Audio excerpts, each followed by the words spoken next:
RSS ने इस समय क्यों उठाया है सीएए और एनआरसी का मुद्दा? क्या संसद में अब इन मुद्दों पर भी होगा हंगामा? क्या केंद्र सरकार जल्द ही बना सकती है सीएए कानून के नियम? सीएए और एनआरसी को लेकर संघ प्रमुख मोहन भागवत ने क्या कहा है? आज की रिपोर्ट में इस पर तो बात करेंगे ही, साथ ही आपको बताएंगे कि ममता बनर्जी ने कथित जासूसी मामले पर मोदी सरकार को कैसे घेरा है।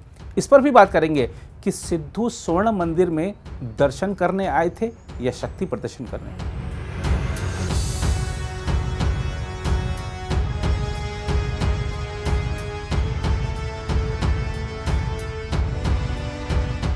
नमस्कार, न्यूज रूम में आप सभी का स्वागत है।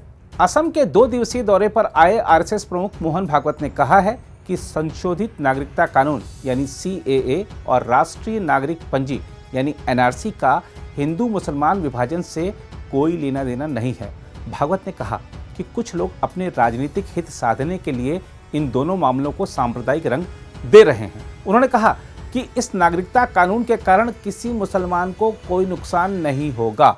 भागवत ने citizenship debate over NRC and CAA Assam and the politics of history शीर्षक वाली पुस्तक के विमोचन के बाद कहा, स्वतंत्रता के बाद देश के पहले प्रधानमंत्री ने कहा था कि अल्पसंख्यकों का ध्यान रखा जाएगा और अब तक ऐसा ही किया गया है। उन्होंने कहा, हम ऐसा करना जारी रखेंगे। सीएए के कारण किसी मुसलमान को कोई नुकसान नहीं होगा। सिटीजनशिप एक टेक्निकल मुद्दा है वैसे, लेकिन उससे भी ज्यादा आप संविधान में देखेंगे तो सिटीजनशिप राइट्स है।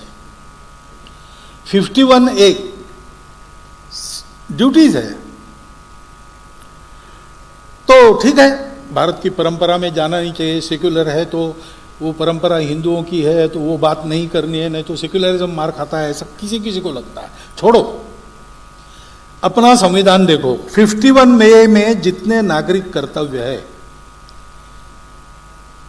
इस समाज में रहकर, इस देश में रहकर, इस देश का सिटीजन बनने के बाद मुझे वो करना है, ये जिसका संकल्प है वो सिटीजन बन सकता है। समस्या तब आती है जब सिटीजनशिप के राइट्स चाहिए, ड्यूटीज नहीं चाहिए। पुस्तक में यही कहा है। एसिमिलेशंस में प्रॉब्लम क्या है? उन ड्यूटीज के तहत हमको जैसा रहना चाहिए, जैसा बोलना चाहिए, जैसा करना चाहिए, वैसा करने की वैसा हमारा मन नहीं है, लेकिन हमको चाहिए। तो ये तो हमारी भोग भूमि नहीं है, ये तो हमारी कर्म भूमि है, ये कर्तव्य की भूमि है। यहां रहने वाले प्रत्येक का इस भूमि के प्रति, इस समाज के प्रति कर्तव्य है, और वो उस संस्कृति ने निर्धारित कर दिया है। वो किसी पंथ संप्रदाय पूजा पर आधारित नहीं है, उसमें सब चलता है।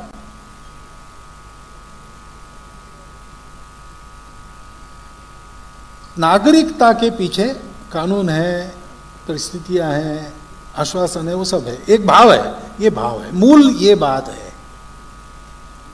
हम सबको इसको ध्यान में रखना चाहिए। हम लोग भारत के साथ हमारा अस्तित्व है। क्यों? Not due to geopolitical conditions. इतने लंबे साहचर्य में हमने ये जो दृष्टि है उसको अपनी जीवन दृष्टि बनाया है, परंपरा से बनाया है। हम अब उससे अलग तय करके भी नहीं हो सकते, क्योंकि हमारी भाषा, हमारी परंपरा, हमारी पूजा, हमारा सब कुछ उस परंपरा में पूरा का पूरा सन गया है। उसको छोड़ के वो हो नहीं सकता। क्या महापुरुष शंकरदेव और भक्ति साहित्य को छोड़कर असमिया की कल्पना की जा सकती? ऐसा नहीं होता है। हर बात में वो काम करता है। जैसा कहा आपने मुख्यमंत्री जी ने कि संविधान भी बनाने के पीछे कोई माइंडसेट है, कोई संस्कृति है, और इसलिए उसके साथ एक रूप रहना। संविधान के 51A की सारी बातें अगर आप देखेंगे तो आपको ध्यान में आएगा कि उसमें यही कहा गया है। उसकी तैयारी चाहिए। फिर दूसरी बात आती है, भावभूमि पक्की होने के बाद उसके आधार पर विचार करते हैं तो इतिहास क्या है। इस पुस्तक में उसका पूरा सब प्रमाण अत्यंत तर्कपूर्ण और सत्य वर्णन है। अब सीएए एनआरसी ये किसी भारत के नागरिक के विरुद्ध बनाया हुआ कानून नहीं है। भारत के नागरिक मुसलमान को सीएए से कुछ नुकसान नहीं पहुंचने वाला।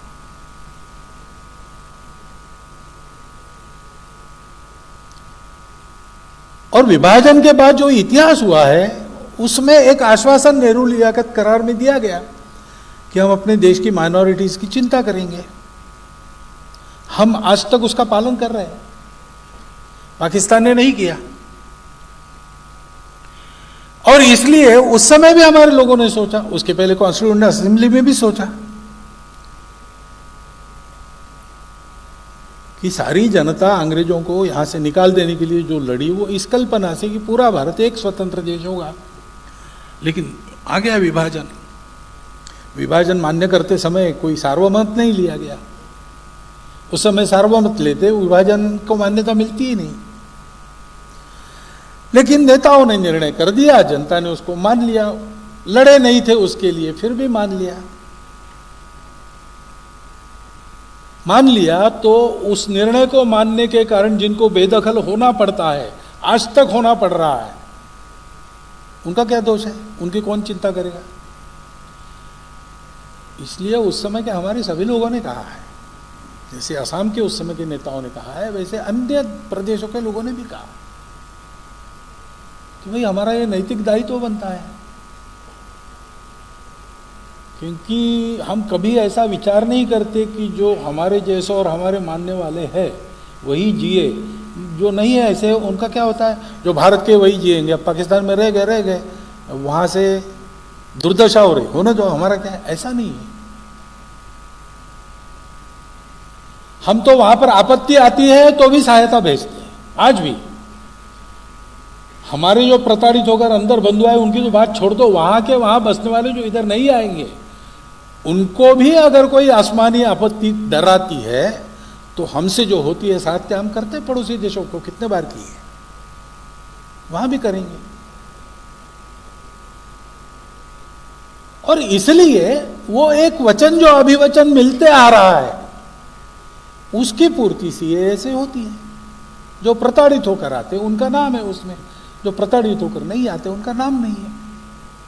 एनआरसी का भी ऐसे ही है। प्रत्येक देश में होता है भाई, अपने देश में जो रहने वाले हैं उसमें अपने देश का नागरिक कौन है, जानकारी की बात है ना। वीसा लेकर गेस्ट के नाते आए हैं और घूम फिर रहे हैं, कौन है? जहां बोल रहे हैं वहीं घूम फिर रहे कि नहीं, अता पता रखना ही पड़ता है। हर सरकार को रखना पड़ता है, दुनिया में हर सरकार को ये रखना ही पड़ता है। और बिना अनुमति कौन आए हैं, उनका क्या करना ये बात की बात है, लेकिन कौन है ये तो पता चले। तो अपने देश के नागरिक कौन है ये जानने की अनेक पद्धतियां है, उसमें एनआरसी एक पद्धति है। ये किसी के खिलाफ नहीं है, परंतु बात जब जाती है, क्योंकि जाना ही है उसको, सरकार करेगी ये सब, तो ये पॉलिटिकल डोमेन में जाएगा। और अब है जैसी पॉलिटिक्स की स्थिति, उसमें इसका केवल पॉलिटिकल माइलेज के हिसाब से विचार होगा, अथवा उसी को हवा देने के लिए कुछ लोग सीधा इस नैरेशन को कम्युनल लाइंस पर लाके लोगों में डाल देंगे। देखो, हिंदू मुसलमान बना दिया इन दोनों विषयों को, हिंदू मुसलमान उनका विषय ही नहीं है।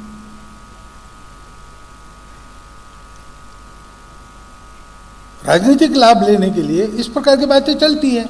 चलो चले, अब वो फील्ड है वैसा चले। हम लोगों को ध्यान रखना चाहिए, हम लोगों को ये ध्यान रखना चाहिए, क्योंकि आखिर इस देश की राजनीति ठीक चले कौन देखता है? देश का नागरिक देखता है। उसके हाथ में करेक्शन का टूल रहता है, हर 5 साल बाद उसका वो उपयोग करता है। उसको ये देखना, उस समय जो करना वो ठीक से करना, और जब करेक्शन का समय आता है तब जहां आवश्यक हो वहां करेक्शन के लिए जो करना है वो करना, ये उसका दायित्व है।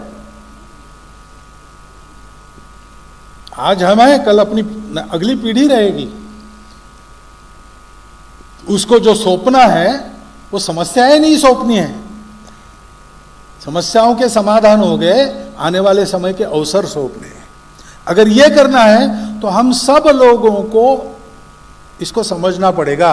और दुर्भाग्य से जैसा बताया गया कि इसी कुछ वर्चस्ववादी उद्देश्य है या एक कट्टरपन है, हम ही सही बाकी सब गलत, ऐसा विचार है, उसकी स्थापना के लिए है अथवा अपने पॉलिटिकल गेन के लिए है। हमारे सामने सारे तथ्य कभी ना आए, ऐसी एक इकोसिस्टम तैयार की जाती है। हम सदैव भ्रम में रहे और चीजों को समझ ना सके, उससे बाहर निकलना पड़ता है। और बाहर निकलना पड़ता है तो ऐसे अध्ययन होने पड़ते हैं।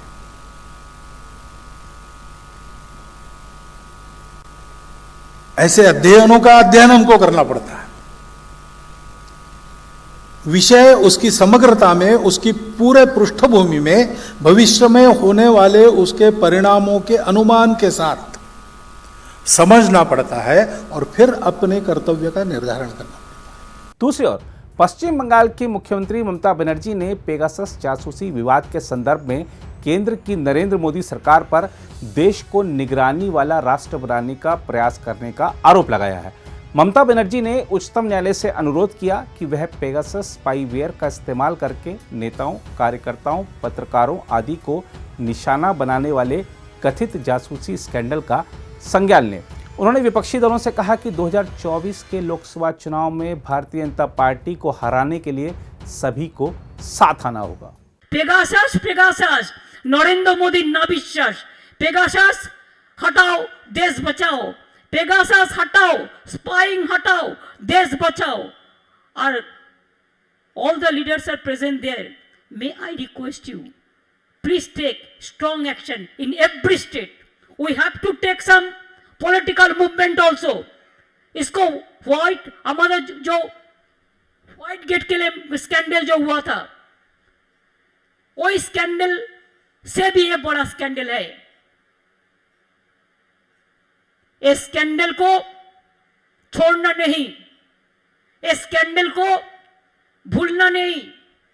इस स्कैंडल को अब अगर छोड़ देंगे, शरद पवार आपको छोड़ा, चिदम्बरम जी आपको छोड़ा, किसी को नहीं छोड़ा, किसी को नहीं छोड़ेंगे।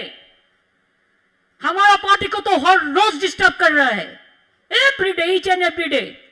चुनाव को पहले हम एक मीटिंग किया, हमारा साथ फोन था, लेकिन हमको बैठ के मीटिंग किया।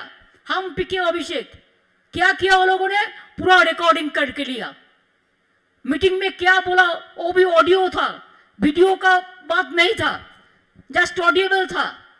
पूछिए, वो पेगासस में पूरा रिकॉर्डिंग करके ले लिया कि पूरा हम मीटिंग में क्या चर्चा किया। अगर ऐसे आप इलेक्शन लड़ोगे तो क्या सोचता है कि जिंदगी भर आपको ऐसे ही इलेक्शन लड़ेगा और ऐसे जनता ने आपको वोट दे देंगे? इतना सुविस्तार बात नहीं है।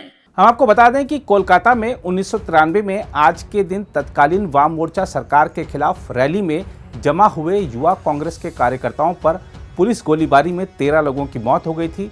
ममता बनर्जी उस समय कांग्रेस में थी। उन 13 कार्यकर्ताओं की याद में तृणमूल कांग्रेस हर साल आज के दिन शहीद दिवस मनाती है। उधर पंजाब प्रदेश कांग्रेस अध्यक्ष नवजोत सिंह सिद्धू ने आज पार्टी के विधायकों के साथ अमृतसर स्थित स्वर्ण मंदिर के दर्शन किए। सिद्धू आए तो दर्शन करने थे, लेकिन इसे एक तरह से उनके शक्ति प्रदर्शन के रूप में देखा गया, क्योंकि कांग्रेस के 60 से ज़्यादा विधायक और राज्य सरकार के 3 मंत्री उनके साथ बस में सवार होकर स्वर्ण मंदिर आए थे। हम आपको बता दें कि नवजोत सिंह सिद्धू पंजाब कांग्रेस प्रमुख बना दिए जाने से भले खुश हों, लेकिन कांग्रेस के लिए अभी खुश होने जैसी बात इसलिए नहीं है क्योंकि अभी तक सिद्धू और अमरिंदर के बीच संबंध सामान्य नहीं हुए हैं। मुख्यमंत्री अमरिंदर सिंह के मीडिया सलाहकार रवीन ठकराल ने ट्वीट किया, मुख्यमंत्री के रुख में कोई बदलाव नहीं आया है। वह तब तक सिद्धू से नहीं मिलेंगे जब तक वह सोशल मीडिया पर उनके खिलाफ की गई अपमानजनक टिप्पणियों पर सार्वजनिक रूप से माफ़ी नहीं मांग लेते। दूसरी ओर सिद्धू के समर्थकों ने भी साफ कर दिया है कि चाहे कुछ भी हो जाए, सिद्धू अपने ट्वीटों के लिए माफी नहीं मांगेंगे। देखना होगा कि यह विवाद कहां जाकर थमता है। अगर आप भी लेना चाहते हैं देश दुनिया की तमाम जानकारी तो आज ही सब्सक्राइब करें हमारे चैनल को। साथ ही नीचे दिए बेल आइकन को जरूर दबाएं ताकि हर अपडेट आप तक पहुंच सके।